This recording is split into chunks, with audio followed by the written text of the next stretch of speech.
Hey, it's Craig. I just wanted to let you know that you can listen to Canadian History X early and ad-free on Amazon Music, included with Prime. Greetings and welcome to another episode of Canadian History X. If you lived in Canada the past 20-25 years, chances are you've seen a Heritage Minute. If you grew up in the 1990s, chances are you saw a lot of Heritage Minutes. Well, the Heritage Minute has become part of our Canadian culture. You say something like, "I need these baskets back," or "I smell burnt toast," and a lot of Canadians are going to know exactly what you're talking about. But there's so much more to the history behind these Heritage Minutes, and that's where the Minute Women come into play. Every week, Grace and Linnea look at the stories behind the Heritage Minutes, the history of the people in them, and what you may not know. And I actually found this podcast a few months ago, and honestly, it's one of my favorite podcasts now. I always look forward to listening to it each week, and I always learn something new about Canadian history. And for me, that's something I really enjoy. And I actually had the chance to talk with Grace and Linnea about their podcast and how it came about. So we're going to get to that interview right now. So the first question, what got you guys interested in history?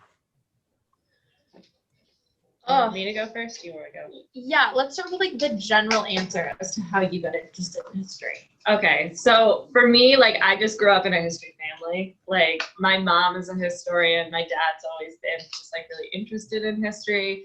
My older brother did history in university, as did I. So for me, like history has just always been like something that's intrigued me and like been part of my life. Going through university, I really fell in love with Canadian history.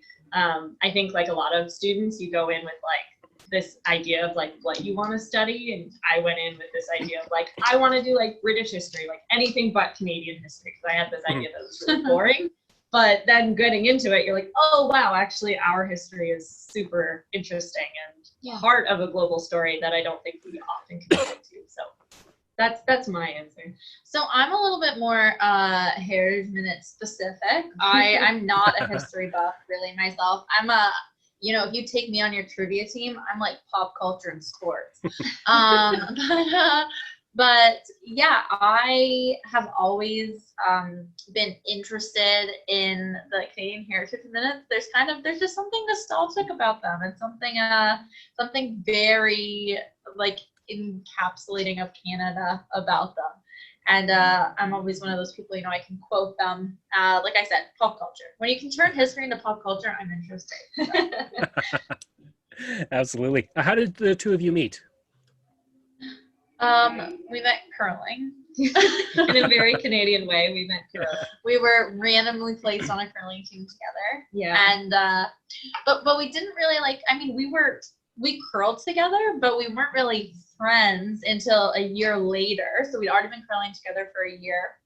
And then I was actually waitressing at a restaurant with the producer, with our producer here, the creator and owner of BNV Media, which is Brand New View Media, which is the production company we go through. And I listened to podcasts at that point, but I didn't really know anything about, the production of them. And we were just having a beer after work one day and kind of talking about it. And he was telling me, Mark was, about some of the things that he wanted to do with his production company. And he was like, I think it'd be so cool to do something about history or do something funny. And we were just kind of talking back and forth. And I was like, I know this girl who's like a history major at SMU. Like she never stops talking about it. Like she really seems to like history, and she's like kind of funny. I was like, you two should like talk. Like you should like figure this out. She might be really good at that. So like later in the week, comes to me at the curling club. She's like, hey, I know this guy, Mark, from the podcast company. Have you ever considered starting a podcast? And on the outside, I was like, oh yeah, that's like super cool. It's a really great idea. And on the inside, I was like, this is my moment. Like this is what I've always wanted. I have to play it cool. So like within a week, I had like a formal written proposal. Like this is what I want. I have a vision. Yeah, and I hadn't even talk to Mark about it again at that point. And Grace shows up the next week at curling and she's like, so I have a written proposal. And I was like, oh, okay. And also you're co-hosting. Yeah. Yeah. I And can't she's like, talk by myself. yeah, like you'll be the co-host. And I was like, so then she and Mark and I kind of talked and they were like, oh, like you're funny. Like it'll be fun. Like it'll be like comedic relief. Like you'll just say things. You'll be the audience and you'll ask those questions that the audience is asking at home.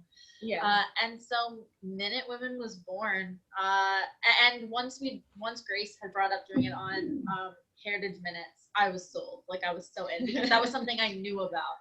I knew enough to not feel like a total idiot about stuff. And so we started kind of making a plan and talking about it and recorded a couple episodes and we released 3 right off the bat in February and really lucky. We had some coverage from CBC, which I had like told my mom that I was doing a podcast and she's like, that's nice. And then I was like, oh mom, like there's an article about us in the CBC. And she was like, the CBC? She's like, the CBC? And I was like, yeah, mom. So like that's when I became kind of like legitimate to my mother. But yeah, so that's kind of how it happened. That's kind of how it started. So why the interest for both of you in Heritage Minutes? What attracts you to the minutes themselves? I think like beyond the nostalgia of them, I do genuinely believe, and it's the reason that like when I was trying to come up with a topic for the podcast, I was like, I think they are the most universally accepted piece of Canadian history that people have access to. I can't really name a book off the top of my head that the general Canadian public would point to and say like, oh, that's a piece of Canadian history that we all read in school, right? We all looked at. Like I think Canadian history, especially in the school system, is usually broken down regionally, which is understandable and there's merits to that.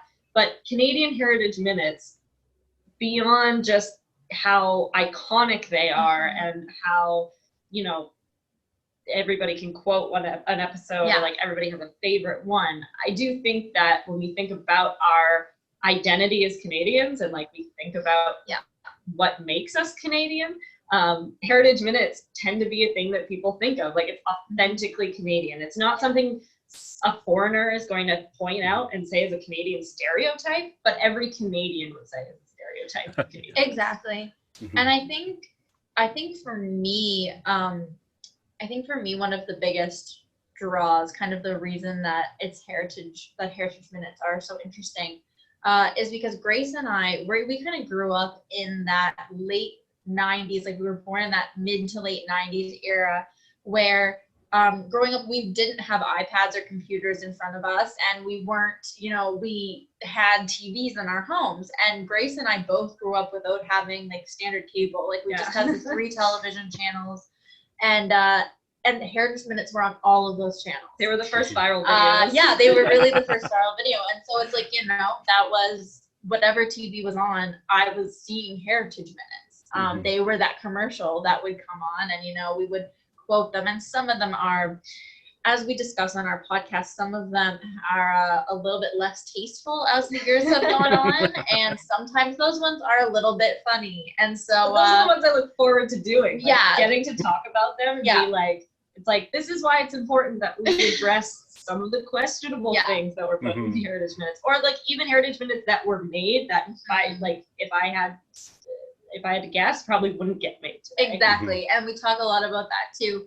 But there's just something just nostalgic and just so pure and Canadian about the Heritage Minutes that that really really kind of spoke to us and made us want to do a podcast about them. And I think it says a lot that they're still being made. Yeah, that's true. There were clearly phases where they weren't in production as frequently, but I think it says a lot that they still make the effort to make a handful every year. Like that's how beloved they are. Yeah. So you kind of touch on it. when you think of 90s culture, especially for people who grew up in it, it's body break, house hippo, and the heritage minutes are things we can all remember. Why do you think the heritage minute is such a part of our culture? Because if you say, I smell burnt toast to a Canadian, they're going to know immediately what you're talking about. So 100%. why do you think it's become such a part of our culture that so many people identify with it? I think one part is just how frequently they were aired. So as part of Canadian airtime, if you have so much content that you have to show as a Canadian broadcast. And so if you're showing like 30 heritage minutes a day, that equals getting to show a half an hour show from an American network that people are really excited about. So I think part of it is just how bombarded people were with heritage minutes.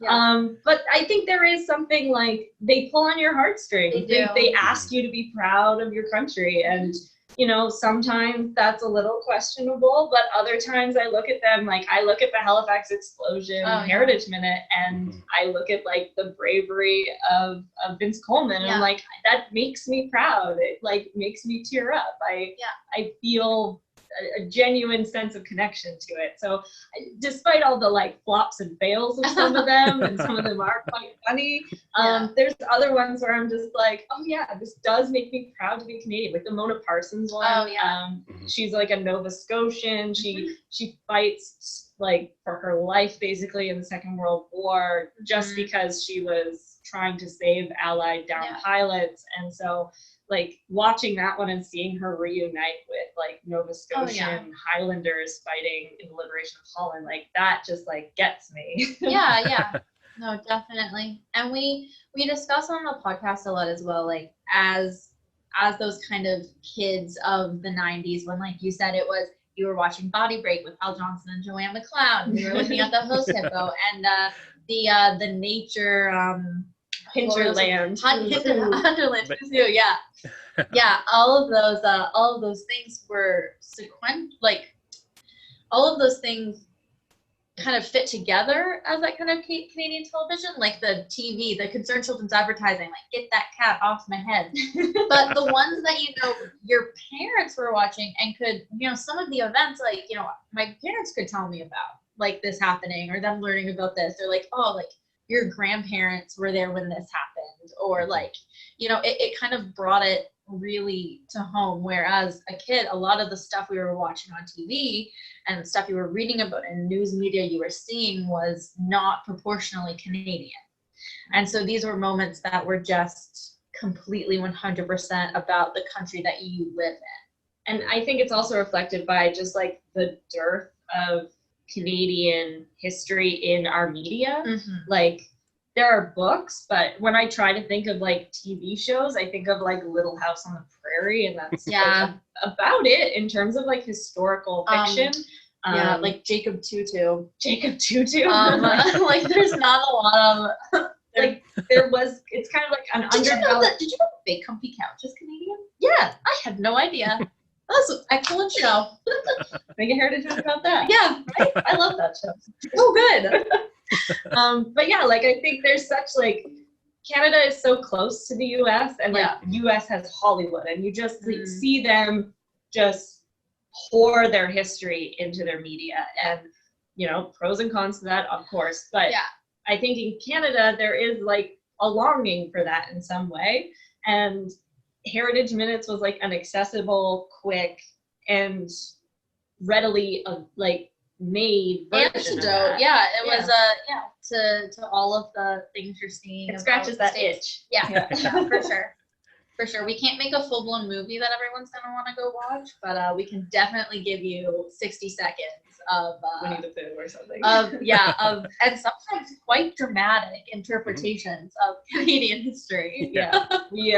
We just did we just got done recording the Saudi Heritage Minute, so like the sod houses about the prairies. And as soon as Barry said it, I was like, it's like we were talking about, it's like dramatic, like hymnal choir singing while this like man is lugging pieces of sod. This woman like almost has a baby for like some reason. Very dramatic. no one knows why. But yeah, All of Canada's suffering, according to Heritage Minutes, is accompanied by Gregorian chants. yeah. Like, that is the sound of Canadian struggle. Or a C chord, sod Yeah. houses, you know? Yeah, you kind of touched on that with that episode. I think it was the Saguenay Fire, where it kind of made it seem like that family was the only family that survived this entire fire. Yeah. Yeah. It's like, oh no, basically everyone survived. Yeah. So there's dozens of minutes. How do you choose like which one you guys are going to do next? So as we stay in the episodes, I honestly don't know what the episode is before we record it. I come in totally blind. So I don't know what the episode is. I haven't done any predetermined research on it, which is, if you've listened to some of our earlier episodes, how the story segment came about. Because I had my mother get very angry at me one day because I apparently like didn't remember when I was like 4 years old that I had met the people at the Hudson's Bay Gallery. But the Hudson's or the Houston, the Houston's, Houston North Gallery. Sorry, but yeah, so we have a story segment. So because I don't know, and I actually know some things, but when you're listening to someone else, tell you about something, I sometimes get like super enthralled with Grace, and I'm just so excited to be learning. I just soak it up, and I try to be funny every now and then. But yeah. So really, it's just up to me. Like sometimes it's whim.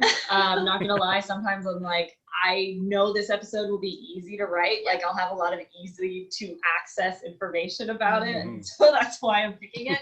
But then there's definitely other times where we know that there's something happening in the world right now that we feel like a Heritage Minute could address in some way. So after the Black Lives Matter movement, we took a week off, and then we came back with an episode about Viola Desmond, which, while she's not the only civil rights activist that a Heritage Minute is about, it's definitely the most like forward about, you know, this is a person who faced racial injustice in this country based on similar principles of Jim Crow, though not explicitly Jim Crow laws, and how she dealt with it and the legacy of that trial.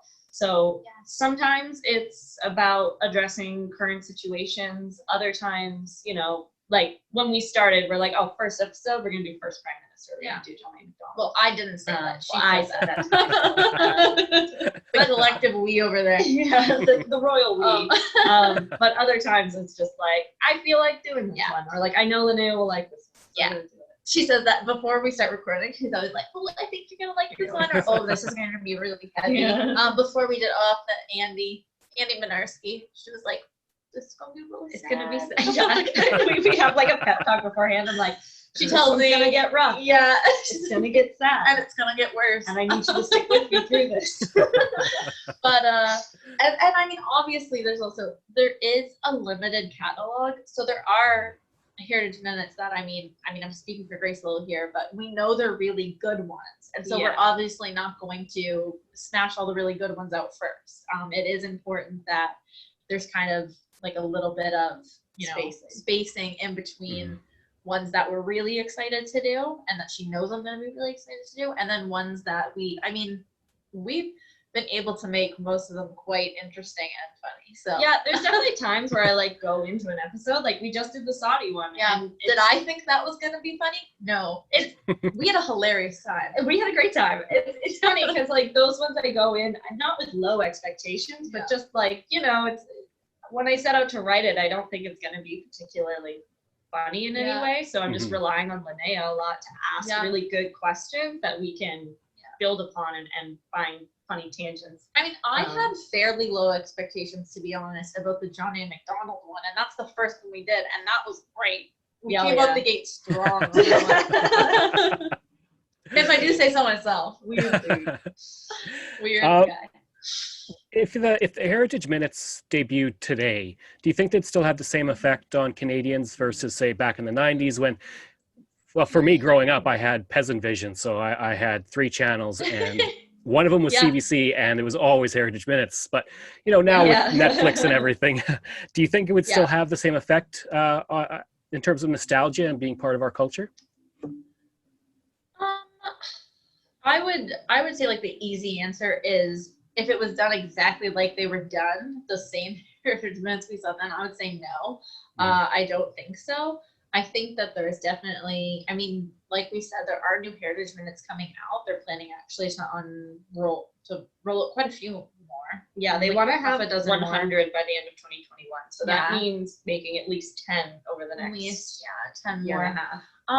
So I mean, there are definitely still moments, and we've talked a lot about moments in history and individuals in history that we think should be heritage minutes. So we think that the material is there. But it's definitely a different world now, and even I'm starting to feel like I'm aging out of the technological hipness in the world.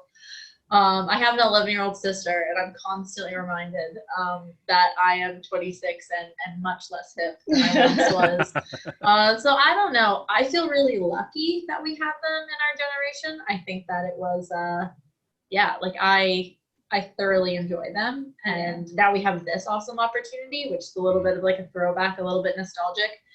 There has been no one out of like my friends and family, that I have told like that I'm doing a podcast. They're like, I'm like on heritage minutes, and they're like, oh, I smell burnt toast, or is this normal, or like, like they always can quote it and say something. Even my Nana, she thinks that she actually, funny story.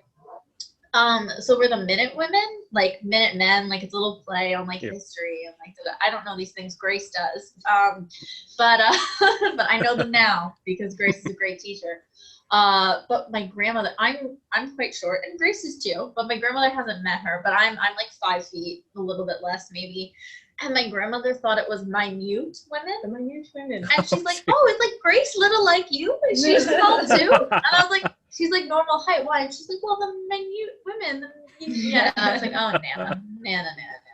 No. Yeah. I think if I had to be optimistic about like, because I think in some ways when not everybody's watching TV, obviously, in the same way that they used to, I do think about like YouTube, you get like a commercial before you watch a YouTube video now. I do think in some ways they're almost like designed for an internet brain because they're only a minute. Like let me take 60 seconds of your time. Let me take an Instagram video length of your time. The ones you can't skip by. Something. Those YouTube commercials. The ones you can't skip, the ones you can't avoid. They're bound to pick up something. They're perfect for that. And I do think that I only know them as nostalgia. I was born in 1996. Like I only remember them as being old, kind of. Like they're kind of out of date by the time that I was watching a lot of those early ones. Yeah. So I don't know what it was like when they rolled out. I don't know if they came off as kind of out of date when they were made or if they were like fresh, like cinema when they were produced. So, because I look at the newer heritage minutes and they obviously get to build upon the legacy of heritage minutes, and you definitely feel like there's some weight to them now. Yeah. Like, if we're going to make a heritage minute, there's got to be a good reason to make it. Like they've got to be a qualified candidate to deserve a heritage minute. Exactly. And it was interesting talking to Julian Richings, who we had on the Winnie the Pooh episode, who he's in Halifax right now. We're hoping to catch up with him. Yeah. Because we haven't met him in person. We just did a phone chat with him for the episode. But he talks about when he did it. So it was a commercial production company, and he got there and they filmed they filmed 2. He's in 2, and they filmed them like that day. Like it was like he just got up that morning, he went there, he like filmed 2 heritage minutes. He didn't even really know 100% what they were gonna. Well, the second one he didn't really know what it was gonna be about because it's the John Cabot one. So like he didn't know. Who was he? He was a king. He was Henry the Seventh. Oh yeah, he was Henry the Seventh. So he's like, I don't know, I'm Henry the Seventh today. And so he kind of talks about how it was at the beginning, because those are a couple of the first ones. And so he told us like a little bit about like what that was like, being part of something. And then when we talked to Theodore, he talked about how it was like super intense, like the audition process. Like he was Jim Egan in the Jim Egan episode, and he talked about how the audition process was rigorous. Like he didn't know if he was going to get it. Like he had callbacks, and just like how it changed over 20 years is just shows how much they've meant to people and how, well, I mean, the budget increased. So obviously they're doing something right, So I think that really says something about how important they are to people. They want to be done well. What's your favorite minute? I feel like I've answered this differently every time someone's asked. Yeah. But I do really love the Montreal Expo 67 one. For some reason, it's in black and white. They're just like, No one knows. the past is black and white. And it's just two guys in the boardwalk, and they're talking about how, where are they going to put the World Exposition or Expo? And they just decide, like, they've just dug the subway so they can take all that land and they can build an island for the expo, which I think is definitely like a hangover one. Like, I know for the people, like, this was like that epic moment in Canadian history. Yeah. And it is, I think maybe it is in terms of like introducing Canada to the modern world kind of that we know today. But I just love the quote of like, we're going to take it from here. Put it up there. Yeah. I think my answer also always changes depending on how I'm feeling. But I think just a classic is the Health Ethics episode with Vince Coleman. It's a great episode. It hits close to home. And I don't think it's too biased to say that it is a very well done minute. Yeah, it's very succinct. It knows what it is. It knows what it's about. Yeah, there's no weird like hymnal choir in the background. There's no sketchy like chase scene like in North Seaport. Very straightforward. What's your favorite heritage minute? Yeah. Do you have a favorite? I like the Viking one. It's kind of like a low budget one. Yeah. Like, pretty bare bones. And if you It's funny because I always confuse it with a Newfoundland tourism commercial. Yes, always. There's a Newfoundland tourism commercial that was always on air at around the same time. I know and exactly it's what you're talking children about. running through Lost on Meadows, and then they like peek around the corner and they're like, it's like the settlers here have been gone for hundreds of years. And then she like turns to her, it's like, or are they? And then And then that's it. That's like Newfoundland. yeah. Maybe there's ghosts. Maybe.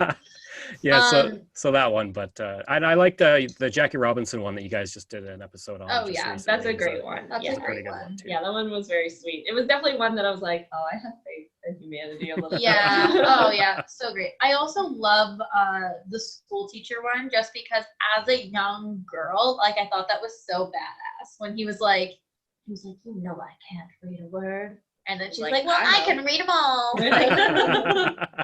Like I just thought like as a kid, I was like, yeah, that's cool. But no, my favorite would be the health episode. Yeah. What's the response been like? One episode I listened to, the Jacques Plante one. You mentioned that you got it was like the first time you got kind of an angry email. But overall, I forgot about that.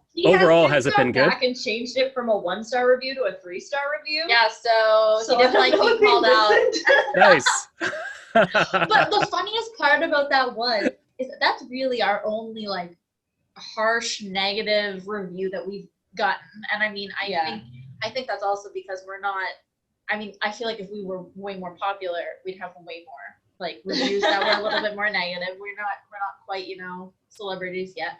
But but I will say that was so funny because that review, he listened to the entire podcast. Like the things that he was commenting on, he listened to the whole episode. Like just the comments he was making. It's like you didn't just stop after you disliked it. Like you listened through the whole thing. Like you maybe doubled the back. Like you rage listened to tell us how bad it was. But yeah, I mean, like for the most part, it's been like overwhelmingly positive, and people have been really sweet, and they're very like willing to share their stories about like what they love about Heritage Minutes, which is really cool. We had this amazing listener get back to us. He had recently moved here from where? Do you know where he moved here from? I don't know. And he told us that he could tell his Canadian friends he could sound like he knew what he. Oh yeah, I think he was Iranian or something. Yeah, and he had just moved here, and he was just like, I have something to like talk about like Canadian friends with. Yeah, like, I listen to this Canadian podcast. It like helps me. I'm like, oh, that's very sweet. We're also, I don't know, Grace and I were just, I don't know if it's modesty or like we don't take compliments well. Like we don't like hearing like on the very episodes awkward. Like we say nice things to each other and it comes across as like really forced and awkward because we just each of us are like looking at the other like, oh my god, stop. And so anytime we hear stuff. it's a maritime thing. Anytime we hear positive feedback, we actually like cry. Yeah. We're very touched by any feedback that we get. Even if someone just like likes our Instagram post, like I get excited. And I don't know, like that's pretty mindless, but Yeah. it's definitely been a really rewarding opportunity. We've been really lucky. Like I said, we had a great CBC article written by a local writer, Haley Ryan. We were interviewed and in the Canada issue of the Globe and Mail, which was pretty cool. They don't even, you can't even get the Globe and Mail here in Halifax. So that was pretty In cool. most places. Yeah, I actually, an aunt in Toronto mailed that section back to me because I couldn't get it here. Yeah, so, and that was really great. That I thought, so when we got interviewed by the Globe and Mail, I thought that wasn't real. Like this guy direct messaged Grace, or was it the podcast? Yeah, it was on Twitter. Like he just DM'd me and he was just like, "Hey, do you want to be in the Globe and Mail tomorrow?" I was like, And "Yeah, Grace was, sure." tomorrow. And Grace was like, "Okay, Sure." And like answered his questions and like sent a picture. Sure enough. And apparently we were like, we were compared to Kawhi Leonard. Yeah, Which in print we are compared to Kawhi Leonard pretty in cool. something. So I was like, "Hey, You're like, this guy's great." look, Mom, I made it. Yeah. I think in general, it's been really positive, and like I think the genre of a history comedy podcast is pretty well established. So for the most part, like we've had that one guy who like expected this to be really, really serious and was disappointed that it wasn't. Yeah. But for the most part, people are like, they come for the comedy, and we hope that they walk away with like some nugget of knowledge. Like I think that's generally been what we advertise, and so that's the expectation people have coming in. And you know, if they're like blown away with the history, or if they're blown away with the comedy, like either or, like we're just happy that they listen. And as far as listenership goes, we're getting very close to 10,000 subscribers. So we're very excited about that. But yeah, like I said, just the fact that people actually listen to each episode just blows my mind. Like I don't believe it. Like I only like 2 weeks ago, like don't tell Mark, but only like 2 weeks ago I didn't know that I could set it so it automatically downloaded. Oh. So then I'd like have to go through like and I'd forget. It'd be like Saturday, I'd be like, oh my God, I'm the worst, and like download our new episode. But yeah, just the fact that people listen and like care enough to follow along with us is just so overwhelming and so cool. We're also very rambly. We apologize. Yeah. Well, it's an excellent podcast every week. Oh, poor Mark. Mark is the behind the scenes. He can take a 2-hour recording and make it a succinct like 1 hour. Yeah, he's amazing. We've had some rough recordings. The cutting room floor is full. Yeah, he has other podcasts. It's just full of minute ones. Is there an event or a person that you'd like to see a Heritage Minute about that isn't out there yet? Oh, okay. So I have a bit of a beef. So Historica Canada is aware that we have this podcast. We had conversations with them when we started, before we had even released. They weren't interested in kind of partnering, but they are aware that we exist, and just wanted to make sure that we don't say anything too slanderous. Just that we keep it kind of kosher. We're calling you out. Yeah, but yeah, so they are aware. We got in not hot water, but they did. A representative of Historica Canada talked to us after we did the first the first CBC article, and was like, "Oh, you should have told us." Whatever, but I think they follow the Instagram that I do. I think they follow our social media, because I posted who I thought there should be a Heritage Minute about, which is my buddy George Orton, who is so cool, so amazing, so kind, so sweet, just athletic and a poet and amazing.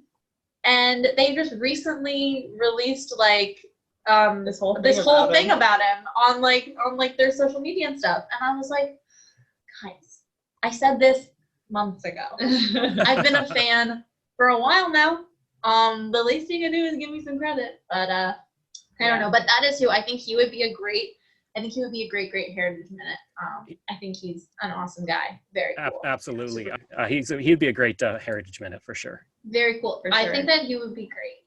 And he just seems like a really sweet human. When we did the episode on Dr. Penfield, Grace and I have a big old crush on He's Dr. my Penfield. he's my Heritage Minute like hunk. Have you looked at him when he was in his 20s? When Wilford Penfield was a young man, he was very Let me attractive. tell you. And that's, not that I think that makes him a morally a better person, but He it was just makes me also more interested. brilliant, in him. and he was also super athletic. He played football.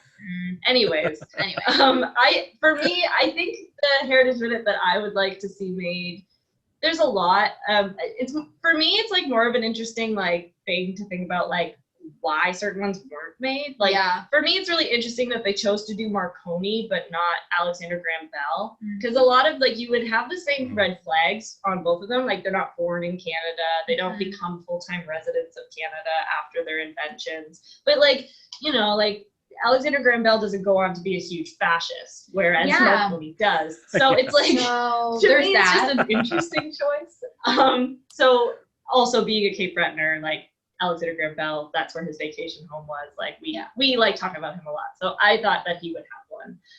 it's not like he didn't know Marconi or wasn't alive at around the same time. They ran in the same circles. They knew each other. Literally. Yeah. Same circle. And then also like Tommy Douglas.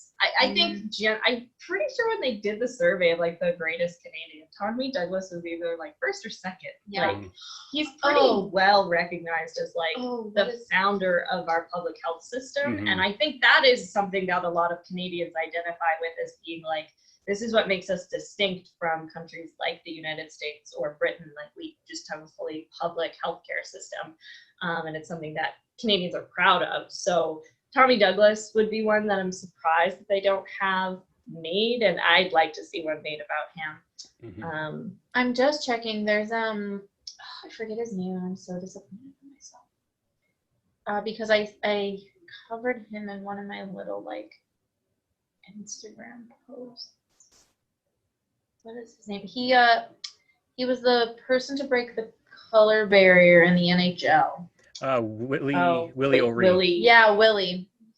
O'Ree. I think that would be, if you're looking at a target audience, Canadians love hockey, and Canadians also seem to really love the Boston Bruins, which is who he started for. East Coasters. East Coast. Yeah, that's true. That's a generalization. We like Boston. I am from Nova Scotia, and Nova Scotians really just have this infatuation with Boston. Halifax explosion, like we feel very indebted. A lot of people move to Boston too, so I think that he would be really important. I think that is something that is lacking, which I hope that, obviously though, that's history. Like we talk about that in our podcast a lot. Like history, in fact, is not all about white people. That's just all you hear about. So I think it would be really important to have more biracial, Indigenous, or Black, Indigenous people of color covered in Heritage Minutes. Absolutely.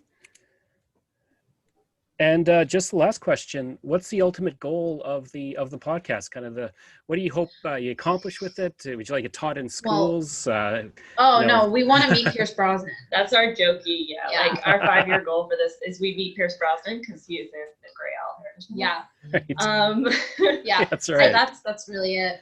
Like I think we try to stay very present-minded with the podcast. Like for both of us, it's podcasting isn't our career necessarily. Like I'm going on to do a PhD in history. Linnea has like an incredible career working with different like local organizations and charities and stuff.